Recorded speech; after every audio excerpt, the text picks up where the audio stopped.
અહીંયા અમિતભાઈ ચોટંકિયાનું મકાન છે, ત્યાં ચેક કરવામાં આવેલ છે અને તમારા દ્વારા જ મને માહિતી મળેલ છે કે ભાઈ એનો ભાઈ પ્રદીપભાઈ ચોટંકિયા છે તે કદાચ સુરત ખાતે કંઈક નોટોમાં પકડાયેલો હશે, એટલે એનું ઘર ચેક કર્યું છે. અહીંયાથી કોઈ શંકાસ્પદ વસ્તુઓ મળે આવેલ નથી. તમામ વસ્તુ ઘરની અંદર તમામ બંને ફ્લોર ચેક કર્યા છે, અગાસી ચેક કરી છે, ગ્રાઉન્ડ ફ્લોર ચેક કરી. આપણે તમારી જ મીડિયાના મારફતે મને માહિતી મળેલી છે કે અહીંયા નોટો કે એવું કઈ વસ્તુ છે, બરોબર. પ્રાથમિક પૂછપરછ એ રીતે કે ભાઈ એનો ભાઈ અહીંયા આવે જાય છે કે કેમ, તો 2 મહિનાથી તો આવ્યો નથી, કોન્ટેક્ટમાં છે પણ અહીંયા આવતો નથી રહેવા માટે કે એવું આવતો નથી, કંઈક પ્રસંગમાં ભેગા થાય છે.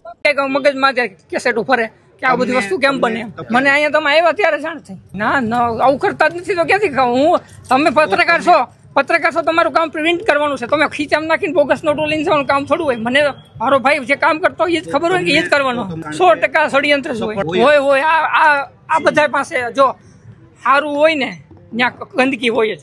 એટલે આ કહો કે જો મારી ગાડી ઘણી વખત મારો માણસ હાંકતો હોય, કોઈ ભાઈબંધ હોય, પડોશી કોઈક માગે એની પાસે ચાવી હોય, હું એને ચાવી લઈ લઉં, પછી ગાડી મારે લઈને ઉપર લઈને સૂતો રહો. સવારે ઉઠીને કોઈક કે આમાં ગાડીમાં કંઈક છે તો તમે આવીને આ બધું છોટી પડો કહેવાય, પકડાણી ઓલું થયું, આમ થયું. પછી ગાડીની માલિકી મારી હોય તો પોલીસ મને પકડવાની છે.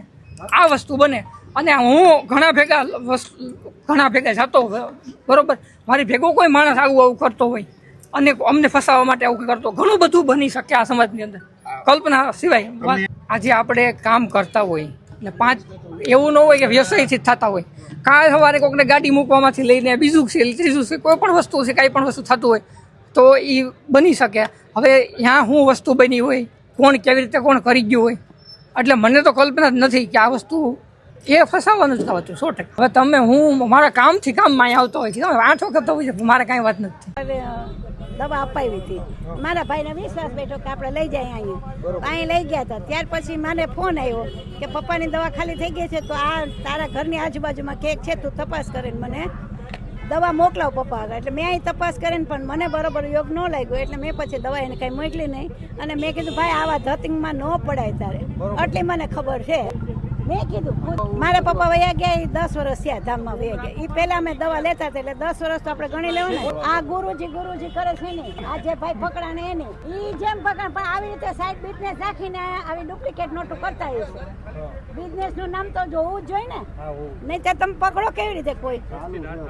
એટલે આ દવાના કામે આ ધંધો કર્યો છે એવું મને લાગે છે. હવે 10 વર્ષ પહેલાનો ઈ મને નથી ખબર. આ ઈ જો ઓલું ખૂણાનું મકાન છે ને, એને ભાડે રાખીને ત્યાં શિબિર કરતા હતા. હા એવું બધું કરતા. હા એવી છે મને ખબર. ઈ નાડી જોઈ દે કોઈ, તમે આવો એટલે તમને એક્સરસાઇઝ કરવાનું કે, પણ આપણે વિશ્વાસ વગર કે જવાય નહીં, એટલે હું ન જાઉં. સાંજ સમાચાર ફેસબુક પેજને લાઇક કરો, વિડીયો શેર કરો અને વધુ વિગતવાર સમાચાર માટે sanssamachar.net વિઝિટ કરો.